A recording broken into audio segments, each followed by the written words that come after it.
Fala, quase universitários! Hoje um vídeo de um assunto que eu nunca trouxe aqui no canal, química. A gente vai dar uma olhada em distribuição eletrônica por camadas, que é um assunto base da química, faz parte da base da química e é pré-requisito para várias outras áreas dentro da química também. Cai demais no Enem, então bora que bora! A primeira coisa que a gente precisa conversar é sobre o átomo. Na química, o átomo é a unidade fundamental da matéria. Seria a menor parte, o menor pedacinho de matéria que você consegue dividir. Então, se você for quebrando uma coisa em vários pedacinhos, o átomo seria o menor possível. Hoje em dia, a gente sabe que não é bem assim, que o átomo tem subdivisões, e é exatamente disso que a gente vai tratar aqui agora. Então, tudo o que existe é composto por átomos, né? O átomo é a menor unidade de matéria. E o átomo, hoje, a gente conhece ele por esse modelinho aqui, ó. Esse modelo aqui, ele seria um modelo de Bohr. Eu não vou falar sobre todos os modelos, porque a ideia hoje é dar o mínimo que vocês precisam saber para fazer a distribuição eletrônica.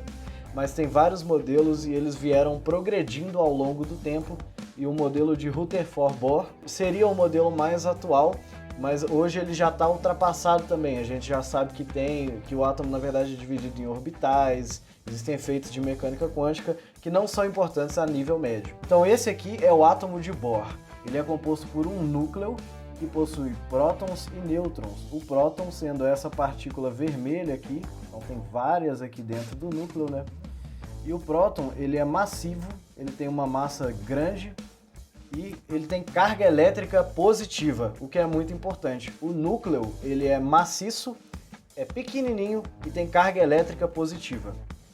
No núcleo, a gente também tem os nêutrons, que são essas bolinhas de branco aqui no meio. Vou colorir elas aqui de verde agora, olha só. Os nêutrons, eles também têm bastante massa, eles são massivos, mas eles não têm nenhuma carga elétrica. Portanto, eles só influenciam no número de massa dos átomos. E fora do núcleo, a gente tem os elétrons na eletrosfera. A eletrosfera, ela é composta por camadas. E a gente vai ter, ao longo da tabela periódica, um total de 7 camadas para todos os átomos conhecidos atualmente, que estão lá na tabela periódica. Mas essas camadas eletrônicas também são divididas em subcamadas. Então, cada camada tem algumas subdivisões que a gente vai conversar daqui a pouquinho. Mas as camadas são K, L, M, N, O, P, Q. Ao todo, a gente tem 7 camadas conhecidas para os átomos que a gente encontra na natureza ou consegue produzir sinteticamente, sendo K a primeira camada, L a segunda camada, M a terceira camada e por aí vai até aqui. E o que você precisa lembrar aqui são os números mágicos, o número máximo de elétrons que cabe em cada camada, que é 2, 8, 18, 32, 32, 18, 8. Esse aqui é o número máximo de elétrons que cabe em cada uma das camadas. E como a gente vai ver, eles estão divididos em subcamadas dentro de cada camadinha. As camadas têm as subcamadas que são conhecidas como subníveis S, P, D e F. Então, para cada camada a gente vai ter um subnível S, um subnível P, um subnível D, dependendo de cada camada. Tem camadas que tem só o subnível S, tem camadas que tem o SP, tem camadas que tem o S, o P e o D, e assim sucessivamente. Então os subníveis são S, P, D e F. Teoricamente também podem existir subníveis G, H, mas a gente nunca observou eles na natureza até hoje. E cada subnível também tem uma quantidade máxima de elétrons que cabe nele. Então o S, o número máximo de elétrons que cabe no subnível S é 2, no P é 6, no D é 10 e no F 14, aumentando sempre de 4 em 4. Então a gente pode ver, por exemplo, na camada K, a camada K só tem um subnível, que é o subnível S, e nele cabem 2 elétrons. Portanto, na camada K cabem 2 elétrons no total, como a gente já tinha visto antes. Na camada L, cabiam 8, certo? Então ele tem um subnível S e um subnível P, cabendo 2 e 6, respectivamente. Ou seja, no total a gente tem 8 elétrons. Na terceira camada, a camada M, a gente tem S, P e D. O D cabendo 10, P cabendo 6 e S cabendo 2. No total, 18 elétrons. No N, a gente tem os mesmos 18 do S, P e D e mais F14. Portanto, 18 mais 14 32 elétrons. Na camada O, quinta camada, tem os mesmos subníveis do que a camada N e ela também, portanto, vai caber 32 elétrons. A sexta camada, a camada P, tem os subníveis S, P e D e, portanto, só cabem 18 elétrons nela. E a camada Q, 8 elétrons. Conhecendo os subníveis, agora a gente pode fazer a distribuição eletrônica utilizando o diagrama de Pauling. O diagrama de Pauling nada mais é do que aquele esquema que a gente já acabou de ver das camadas, mas ele tem uma ordem para você ir preenchendo os elétrons. Essa ordem desce em diagonal e é mais ou menos assim, olha só. Então primeiro você tem um S2, depois você tem dois S2, aí você tem dois P6, 3 S2, aí você tem 3 P6, 4 S2, depois 3 D10, aqui é onde aparece a primeira diferença. O que isso significa? Significa que a valência é a quarta camada e 2 elétrons de valência, mas o subnível mais energético é o 3D10. Então não é o 4S2, que é o subnível de valência.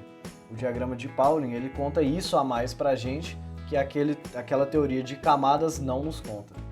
Então olha só, 3D10 e 4P6, 5S2. E logo depois 4D10, 5P6 e por aí vai. Sempre nesse esquema de diagonal você vai preenchendo os elétrons. Um exemplo de distribuição eletrônica utilizando o diagrama de Pauling. Um elemento químico qualquer, X, com número atômico igual a 39. Ele estando neutro, ele vai ter 39 elétrons. Então a gente começa distribuindo da seguinte forma. Primeiro, um S2, seguindo aqui a linha do diagrama, correto? Um S2, depois 2S2, 2P6, 3S2, 3P6. Vamos ver quantos elétrons está dando aqui. 2, 4, 10... 18 elétrons até agora, então tem um bocado para distribuir até chegar lá no 39. Então vamos continuar. Quantos elétrons deram até agora? Vamos contar.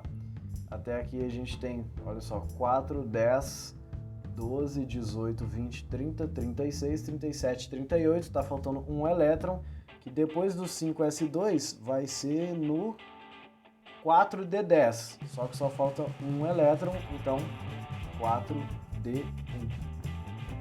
Qual que é a camada de valência desse átomo? É a camada 5, que possui 2 elétrons. Então olha só, se a gente for lá dar uma olhadinha em qual átomo é esse, a gente tem que esperar que ele tenha quantos elétrons?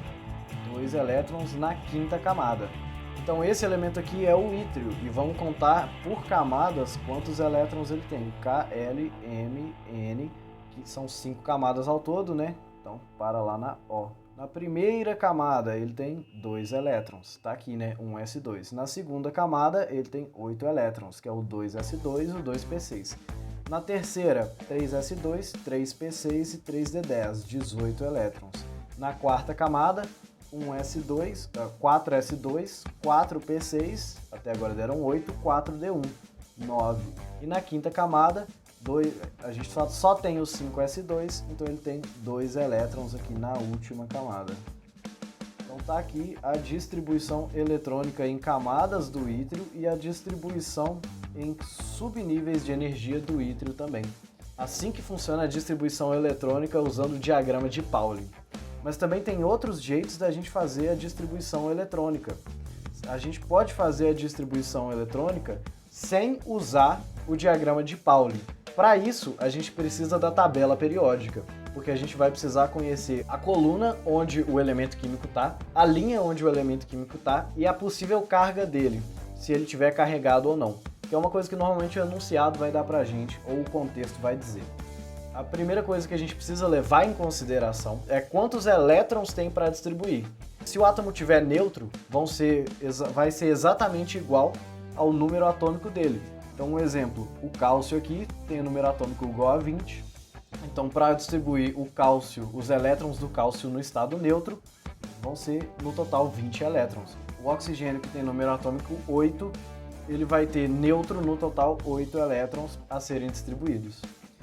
Mas se o átomo tem carga, se ele está ionizado, perdeu ou ganhou elétrons, se ele tem a carga positiva, significa que ele perdeu elétrons, porque o elétron é negativo. Se você perde um negativo, você fica positivo. Se o cálcio era 20, perdeu 2, então agora você vai ter que distribuir 18 elétrons. A dica é, faça a distribuição do cálcio normal e tire os elétrons no final. E o oxigênio menos 2, se ele tinha 8, agora ele vai passar a ter 10 elétrons a serem distribuídos. Segunda coisa para levar em consideração, quantas camadas tem o átomo? Como que a gente descobre quantas camadas eletrônicas o átomo vai ter? Pela linha da tabela periódica, ou o período em que ele se encontra. O cálcio tem número atômico 20, ele está lá no quarto período, na quarta linha da tabela periódica. Lembrando que a primeira linha, a linha que tem o hidrogênio e o hélio, apesar de ter 2 elementos apenas, conta como a primeira linha. Então a linha de baixo, que começa lá no lítio e tem mais elementos, na verdade é a segunda linha e não a primeira. O cálcio está na quarta linha, então ele vai ter 4 camadas no total, K, L, M e N. Já o oxigênio, que tem número atômico 8, vai ter no total 2 camadas, K e L. Ele vai ter 2 camadas, pois está na segunda linha da tabela periódica. O bário, de número atômico 56, ele está na sexta linha da tabela periódica. Então ele vai ter lá no total 6 camadas para distribuir elétrons. E por último, o fósforo, que tem número atômico 15, ele está na terceira linha da tabela periódica, portanto tem 3 camadas, K, L e M. E quantos elétrons eles vão ter na última camada? Quem vai contar quantos elétrons eles têm na última camada para a gente é a coluna em que eles estão. Então, por exemplo, o cálcio. O cálcio ele é um metal alcalino terroso.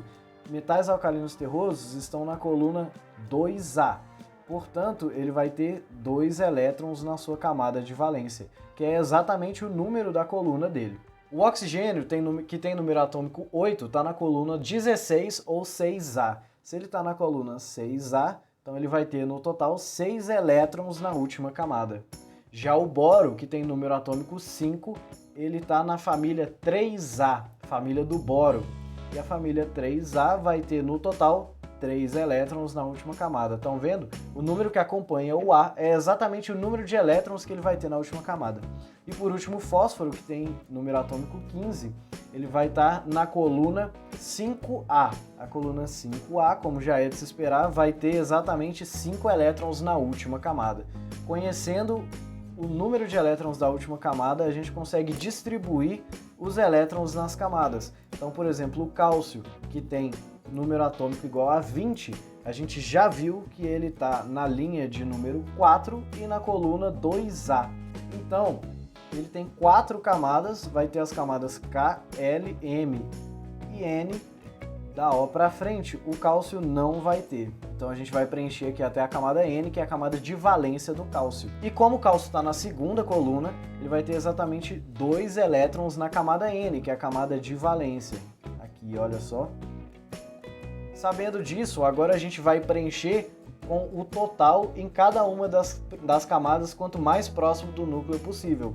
Por exemplo, a primeira camada, a camada K, que cabem 2, como a gente já viu anteriormente, você pode preencher com 2 direto. Quanto que deu até agora? Bom, agora deu 4, então ainda falta bastante para distribuir, porque a gente lembra que a gente tem que chegar lá no 20, que é o número atômico dele, já que ele está neutro. Então a gente preenche com 8 na L, agora aqui deu 10, com mais esse 2, 12. Então ainda faltam quanto? Ainda faltam 8.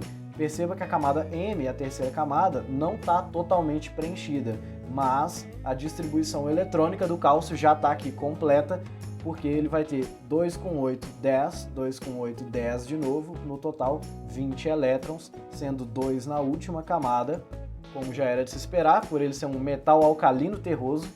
E a sua última camada é a quarta camada, camada N, já que ele está no quarto período ou quarta linha da tabela periódica.